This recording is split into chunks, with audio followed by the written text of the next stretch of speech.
Shalom, selamat malam Bapak Ibu Saudara yang dikasihi Tuhan Yesus Kristus. Selamat kita berjumpa kembali dalam renungan pada malam hari ini. Kita bersyukur kepada Tuhan yang baik, yang selalu mengasihi dan menolong kita, serta menyertai kita dalam segala keadaan. Sebelum kita mendengarkan renungan firman Tuhan, mari kita berdoa. Bapa, dalam nama Tuhan Yesus Kristus, Allah kami yang hidup, Tuhan kami yang Maha Kuasa, kami bersyukur Tuhan Yesus untuk berkat kemurahan-Mu.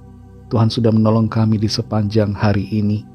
Kuasa dan kekuatan-Mu yang telah memampukan kami. Saat ini kembali kami mau mendengarkan sabda firman-Mu. Urapilah kami supaya kami mengerti dan mentaati setiap kehendak-Mu. Dalam nama Tuhan Yesus kami berdoa. Haleluya. Amin. Saudara yang dikasihi Tuhan, ayat firman Tuhan saat ini terdapat dalam Injil Lukas pasal 4. Ayat 28 sampai 30. Tertulis demikian. Mendengar itu sangat marahlah semua orang yang di rumah ibadat itu. Mereka bangun lalu menghalau Yesus keluar kota dan membawa dia ke tebing gunung, tempat kota itu terletak, untuk melemparkan dia dari tebing itu. Tetapi ia berjalan lewat dari tengah-tengah mereka, lalu pergi. Saudara yang dikasihi Tuhan, Sir Charles Dyson mengalami kegagalan sebanyak 5.127 kali dalam membuat dan mendesain vacuum cleaner dari hasil idenya sendiri. Setelah ia berhasil menciptakan vacuum cleanernya, ia mulai menawarkan produknya itu kepada berbagai perusahaan. Tapi semua perusahaan yang ia datangi dan tawarkan menolak vacuum cleanernya. Tidak ada yang percaya dengan produknya. Kemudian James Dyson membuat perusahaannya sendiri bernama Dyson Limited, dan ia memasarkan sendiri produk vacuum cleanernya. Pada akhirnya semua perusahaan yang tadinya menolaknya justru harus membayar royalti kepada Dyson untuk mendesain vacuum cleaner yang sama tipenya dengan produk yang Dyson buat.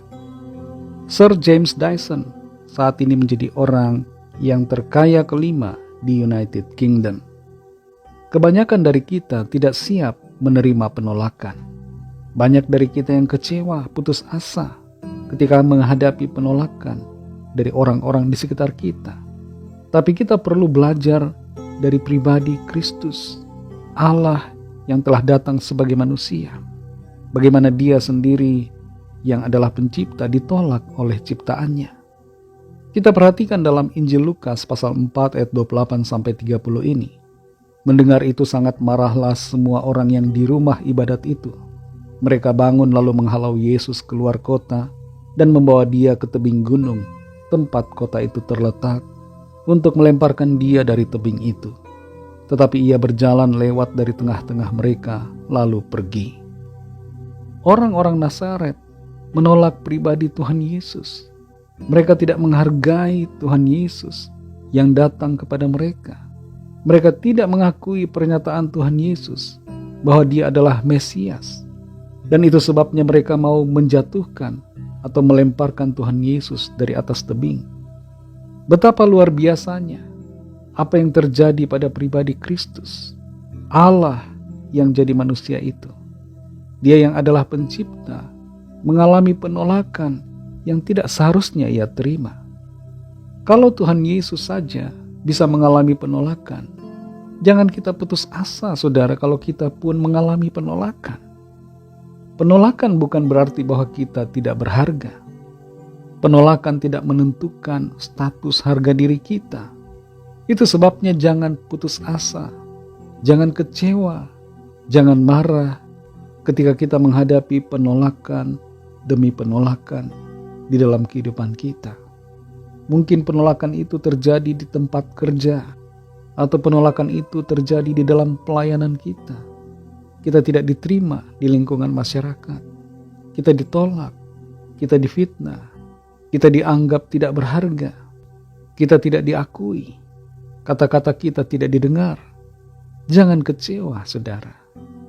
Tuhan Yesus tidak membiarkan penolakan menghentikan pelayanannya.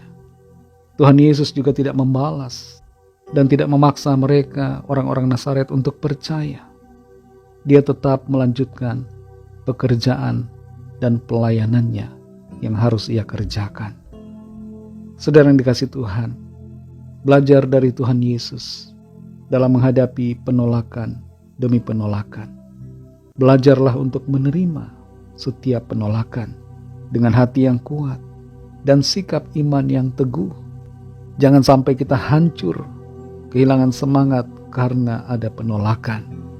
Mari tetap kerjakan apa yang Tuhan percayakan kepada kita untuk kita kerjakan, dan percaya bahwa Tuhan akan selalu menolong dan menyertai kita untuk menggenapi rencananya dalam kehidupan kita. Mari kita berdoa. Terima kasih Tuhan Yesus, kami mengucap syukur untuk firman-Mu yang sudah kami dengar saat ini. Mengajarkan kepada kami untuk menerima dan kuat dalam menghadapi berbagai penolakan yang terjadi dalam kehidupan kami. Dalam situasi apapun, di tempat kerja, dalam pelayanan, dalam pergaulan, dalam segala hal. Ajar kami untuk tetap berdiri di dalam kebenaran-Mu, tetap teguh kuat, mengerjakan tugas panggilan-Mu. Kuatkan setiap hati kami Tuhan, sehingga kami tidak kehilangan semangat, tidak kecewa, tapi tetap berjuang dan menyala-nyala dalam mengerjakan tugas panggilan Tuhan. Kami bersyukur untuk firman-Mu. Pimpin kami selalu Roh Kudus untuk berjalan di dalam kebenaran-Mu. Berkatilah kami Tuhan di sepanjang malam ini, dalam istirahat kami. Berikanlah kami tidur yang nyenyak, dan bangunkan kembali besok pagi dengan kekuatan yang baru. Kami berdoa bagi yang sedang terbaring sakit, yang dalam pergumulan persoalan. Lawatlah setiap kami Tuhan. Nyatakan kuasa kesembuhan, pemulihan bagi kami.